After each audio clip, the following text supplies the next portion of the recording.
भगवान नहीं मिले।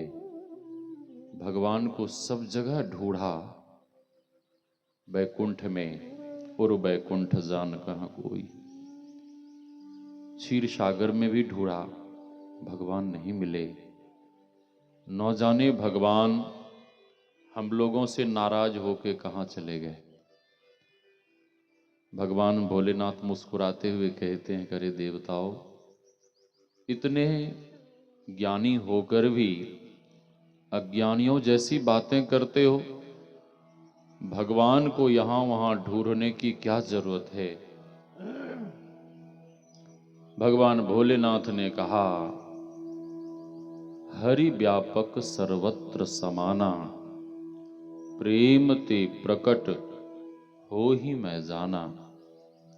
भगवान भोलेनाथ कहते हैं, God is everywhere and God is appears out of love. Love is God, God is love.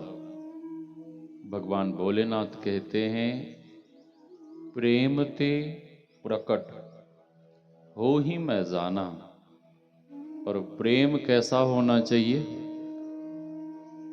Shri सद्गुरु महाराज, प्रेम कैसा होना चाहिए बाबा? हाँ, प्रेम मीराबाई के जैसा, प्रेम मीराबाई के जैसा, प्रीति सहजोबाई के जैसा, भक्ति मां सबरी के जैसी, और व्याकुलता जनाबाई। हाँ, कितना प्रेम, कितना परमात्मा से लगाव, भीतर में कितनी प्रीति। मीराबाई कहती है, जो मैं ये जानती, प्रीत किए दुख हो तो नगर ढिंढोरा पीटती, प्रीत न करियो कोई। और प्रीत करने वाले को बहुत दुख हुआ है, बहुत कष्ट हुआ है। मीराबाई कहती है, दर्द की मारी बन बन डोलूं, वैद्य मिल्या नहीं कोई। मीरा की प्रभु पीर मिटेगी, जब वैद्य सांवलिया हो। हेरी मैं तो प्रेम दीवानी, मेरो दर्द न जाने कोई। भीतर में बहुत विरह, बहुत व्याकुलता, बहुत प्रेम। और जिनके भीतर बहुत प्रेम होता है, जिनके भीतर बहुत व्याकुलता होती है, उनके नेत्र से सदैव निरंतर प्रेमाश्रु झरते रहते हैं। हाँ, आपको देखने के बाद ही पता लग जाएगा कि इनके भीतर कितना प्रेम है, कितनी प्रीति है। हाँ, चैतन्य महाप्रभु मार्ग से जा रहे थे, जंगल के मार्ग से। एक ब्राह्मण जो बहुत कम पढ़े लिखे थे, श्रीमद् भगवद गीता का पाठ करते। पाठ करने में अशुद्धियां, त्रुटि होती।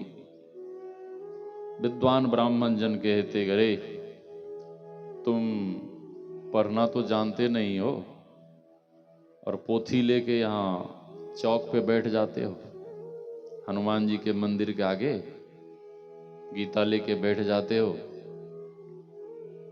भाग जा, यहां से चला जा। ब्राह्मण दुखी होकर गांव छोड़कर जंगल में चला गया और जंगल में एकांत में बैठकर श्रीमद् भगवद गीता का पाठ करता, और पाठ करता हुआ भावुक होकर रोता, आंसू बहाता, भावुक होकर रोता, बहुत रोता। चैतन्य महाप्रभु ने जैसे उस विपन्न ब्राह्मण को देखा, तो चैतन्य महाप्रभु को लगा कि ये भगवत प्राप्ति के लिए इधर जंगल में बैठा है, इसे भगवत प्राप्ति का मार्ग बताना चाहिए।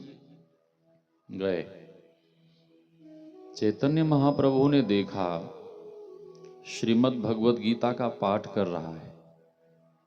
पाठ तो कर रहा है, पाठ करने में बहुत सारी अशुद्धियां हो रही हैं। पाठ कर रहा है, गलत सलत पढ़ रहा है। जब गलत सलत पाठ कर रहा है तो इसे ठीक से समझ में भी नहीं आता हो, क्योंकि पाठ ही करने में गलती हो रही है तो समझ में कहां से आएगा इसको। चैतन्य महाप्रभु ने देखा कि जब इसे समझ में नहीं आता होगा तो फिर ये रोता क्यों है? रोता क्यों है बाबा? हाँ, क्यों रो रहा है? चैतन्य महाप्रभु को नहीं रहा गया। चैतन्य महाप्रभु उस ब्राह्मण से पूछते हैं कि ए ब्राह्मण, तू पाठ करता है, अशुद्ध पढ़ता है, तेरे समझ में भी नहीं आता होगा तो फिर रोता क्यों है? वो ब्राह्मण हाथ जोड़ कर कहता है कि हे संत भगवान, आपने ठीक कहा, आपने ठीक अंदाजा लगाया कि मुझे समझ में नहीं आता, मैं उतना पढ़ा लिखा नहीं हूं, फिर रोता क्यों है? वह ब्राह्मण कहता है कि हे संत भगवान, जैसे ही मैं श्रीमद् भगवद गीता का पाठ प्रारंभ करता हूं, धर्म क्षेत्रे कुरुक्षेत्रे समवेतायुत्सवः मामकाः पांडवाश्चैव किम कुर्वत संजयः, जैसे ही पाठ प्रारंभ करता हूं तो धर्म क्षेत्र कुरुक्षेत्र का सारा दृश्य मेरी नजरों के सामने आ जाता है। सारा दृश्य मेरी नजरों के सामने आ जाता है।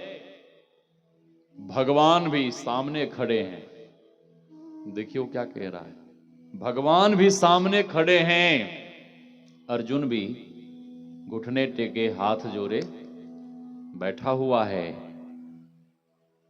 भगवान अर्जुन को उपदेश दे रहे हैं, श्रीमद् भगवद गीता का ज्ञान दे रहे हैं।